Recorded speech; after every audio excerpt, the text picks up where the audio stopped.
What's going on, everybody? Coming at you with a different video.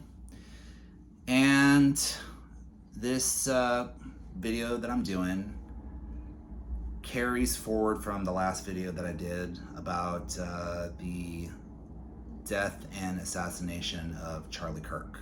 Okay. So I want to open this up. If you're watching me for the first time, I just want to say that I do not condone the violence that happened against Charlie Kirk. Okay. In the same breath, I also want to state that I do not condone the celebration of his death. And I do believe in free speech, and I stand by that. And it's been very fascinating and concerning to see what's been going on in relation to what's been going on with people that made posts celebrating Charlie Kirk's death. And I wrote some stuff down because there's a lot of key points that I want to share and I want to drive home with that. We're just in very concerning times, and I'm sure you can feel the shift and the pressure from all sides of what's happening, what happened, and what should happen. And we're living in a time right now, I believe, where you can no longer hide behind a filter. You can't hide behind a filter of Instagram or sunshine and rainbows. Not to say that there's nothing wrong with sunshine and rainbows, but people need to get a sense of who you are, where you stand, and what your values are. And this is important for me. I feel the sense to come out this way and say these things because I feel like it's important to say them, because if we don't, counterpoints that are harmful remain supreme, and it corrupts all of us. So I feel it's important to say something. Things have changed. It's been very interesting to see people talk about it. I mean, people are getting split up and divided over this, and I think that's expected.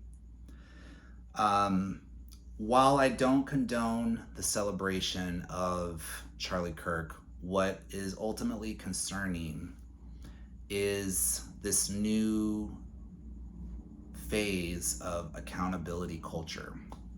Okay, I mean, it's pretty much another term for cancel culture. But what's going on with this accountability culture is I read this about a couple days ago that somebody made a website. It's called charliesmurders.com, where you can pretty much snitch on people that you see are celebrating Charlie Kirk's post. And with that information, you can find out their employer and try to get them fired. And I wasn't going to say anything. Like, I was going to say something. But for me, what made me decide to do this type of video was I read and I saw today that JD Vance was encouraging that. And to me, that is very dangerous, because you got to think about this. Okay? Think about this. Let's say, okay, hypothetically speaking, 20,000 people get fired. And I'm going to assume that maybe half or most have little to nothing. Okay? If you take away those people's livelihood and they have nothing more left to lose, what do you think is going to happen? It's a no-brainer. And I'm somewhat sympathetic to Vice President Vance, because I know that Charlie Kirk and him were very good friends, but at the end of the day, you're in a position of power and you're in a position of authority. And with great power comes great responsibility. You have to take that what you say into account has ramifications because you're at one of the highest levels of office, and who knows, maybe you're one heartbeat away from being president. So you got to take that into account. And I say this because I've noticed some of the memes that have been going around, and one in particular was, notice the difference between the death of Charlie Kirk and George Floyd.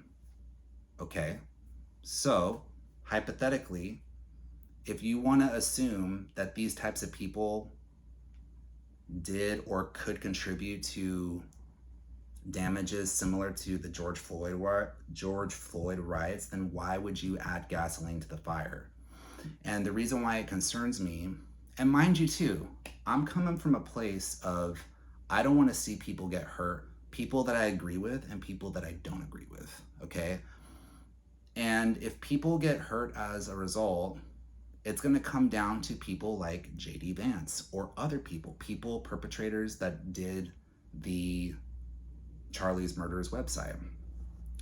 And I have friends of mine that have been canceled and demonetized for statements they've said 3 years ago in relation to COVID, and they are just, I guess you could say, happy about all of that. And I don't think two wrongs make a right. And that's where I stand on that. And I mean, we just got to have these types of conversations civilly as much as possible and debate with words and not bullets and bloodshed. And I think I pretty much said everything that needed to be said. But yeah, I was pretty shocked and devastated. And I still am. I'm coming down, but now I'm just finding ways to laugh, and I'm really learning the value of laughter. Like when I catch myself laughing at like stupid stuff, I'm like, okay, David, you've been really down and holding on to a lot of grief and concern and sorrow that you need to like let that go. So I hope we can all find ways to relieve ourselves with good, healthy laughter and have civil conversations. And I'm going to end it on this. Superman, the animated series, there was an episode where Superman, he quotes this, and I don't think it comes from the show. I think it's a quote that comes prior, but it's a quote that says, "Evil triumphs when good men do nothing." And I feel like that couldn't be more so true today. But that's it, guys. I just wanted to come out and say that because you see all this content that gets put out, and it's fun and it's engaging, but at the end of the day, there comes a time where you have to speak up, and now is the time. So I wish y'all well. I wish you safety, and thank you for watching.